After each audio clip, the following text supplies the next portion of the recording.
আজ আমি আপনাদের সাথে আলোচনা করব বাড়িতে হঠাৎ করে পায়রা আসা এটা কি শুভ দিক নাকি অশুভ দিক। এটা কি আমাদের জীবনে ভাগ্যের চাকার পরিবর্তন করবে, সেটা কিরকম পরিবর্তন করবে, শুভ না অশুভ। চলুন আজকে এই ভিডিওটির মাধ্যমে শুধু এটুকু নয়, বেশ কয়েকটি পায়রা নিয়ে প্রসঙ্গ আমি এখানে উল্লেখ করব, যেটা আমাদের প্রত্যেকটা বাড়ির মহিলাদের অথবা পুরুষ বা ছোট থেকে বড় প্রত্যেকের জানা উচিত। কারণ আমরা যদি এই জিনিসগুলো জানি তাহলে কিন্তু আমাদের জীবনে বেশ কয়েকটি খারাপ প্রভাব থেকে আমরা নিজেদেরকে মুক্ত করতে পারবো।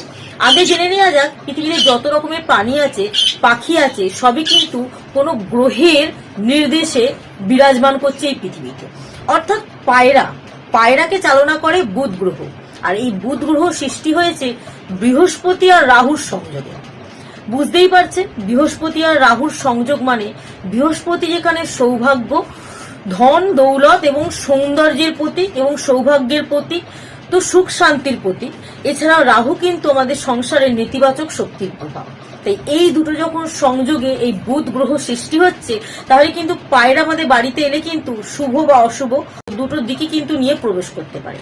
কিন্তু আপনার বাড়িতে যদি পায়রা আসে, সেই পায়রার সাথে আপনি কিরকম ব্যবহার করবেন। অনেকে পায়রাকে তাড়িয়ে দেয়। ঠাকুমা, বড়মা, দাদুদের কাছ থেকে আমরা একটা কথা শুনেছি, বাড়িতে যদি পায়রা বাসা বাঁধে তাদেরকে তাড়িয়ে দেওয়া উচিত, যেন বাড়ির মধ্যে ডিম না পারে।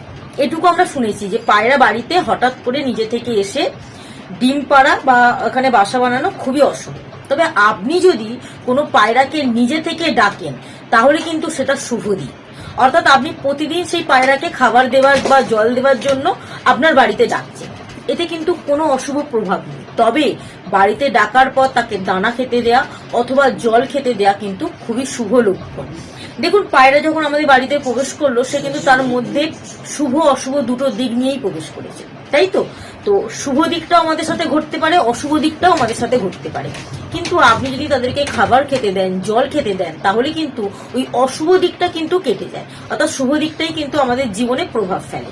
তবে কি খেতে দেবেন?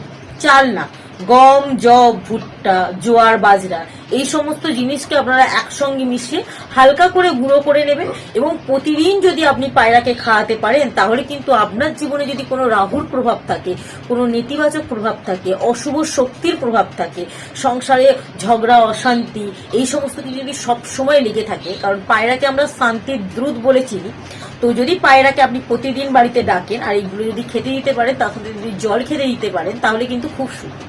তবে আপনাকে একটা কথা সবসময় মনে রাখতে হবে, পায়রা যেখানে এসে বসলো, যেখানে এসে খেলো, খাওয়ার পর যখন সে চলে যাবে, মলমূত্র ত্যাগ করবে, অর্থাৎ মলমূত্র ত্যাগ করার পর কিন্তু সেই জায়গাটাকে আপনাকে পরিষ্কার করে রাখতে হবে। কারণ পায়রার মলমূত্র যেখানে পড়ে থাকে সেখানে কিন্তু নেতিবাচক শক্তির প্রভাব বৃদ্ধি পায়।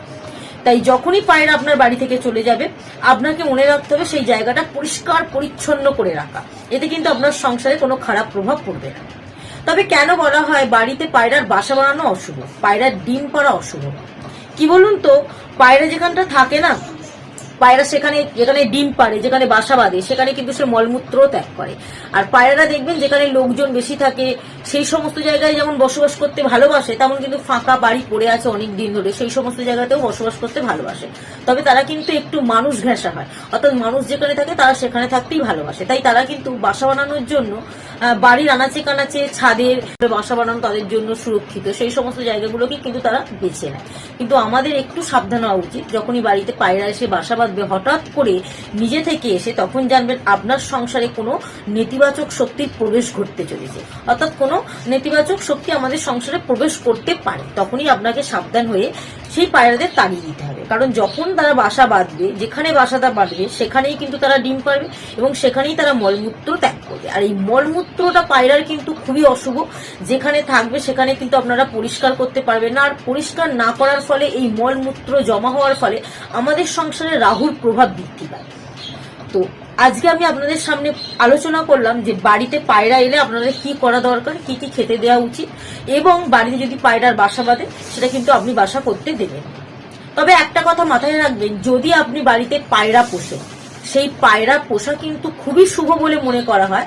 কিন্তু পায়রা পুষলে আপনাকে একটু সাবধানে থাকতে হবে, যেন সেই জায়গাটা অত্যন্ত পরিষ্কার হয়। কারণ পরিষ্কার কিন্তু আপনার জীবনে শুভ প্রভাব ফেলে, আর পায়রা যেখানে থাকবে নোংরা থাকা মানেই কিন্তু আপনার জীবনে রাহুর প্রভাব বৃদ্ধি পায়। তাই আমরা চাই আমাদের সংসারে মা লক্ষ্মী বিরাজ করুক, মা লক্ষ্মীর সাথে সাথে আমাদের সংসারে কিছুর যেন অভাব না হয়, আর্থিক দিকে সমস্যা না হয়, দারিদ্রতা না আসে, সুখ শান্তির অভাব না হয়, ঝগড়া অশান্তি গন্ডগোল তো আমরা চাই না। কিন্তু এই কয়েকটি ভুল আমাদের প্রত্যেকেরই জানা উচিত যে এই সমস্ত ভুলগুলো আমাদের করা উচিত না। তা এই সমস্ত ভুলগুলো করার ক্ষেত্রে আপনি প্রতিদিন যতই পূজা অর্চনা করেন না কেন, ঠাকুরকে ডাকেন না কেন, আপনার বাড়িতে কুকুর বিড়াল গরু বা যে কোনো পাখি এলে খেতে দেন না কেন, জল দেন না কেন, তাদের তেষ্টা মেটান না কেন, কিন্তু এই কয়েকটা ভুলের জন্য কিন্তু আপনাদের সংসারে কখনো মা লক্ষ্মী বিরাজ করে না। তো ভিডিওটি কেমন লাগলো কমেন্টে জানাবেন। যদি ভিডিওটি ভালো লাগে তাহলে কিন্তু লাইক, কমেন্ট এবং শেয়ার করতে ভুলবেন না।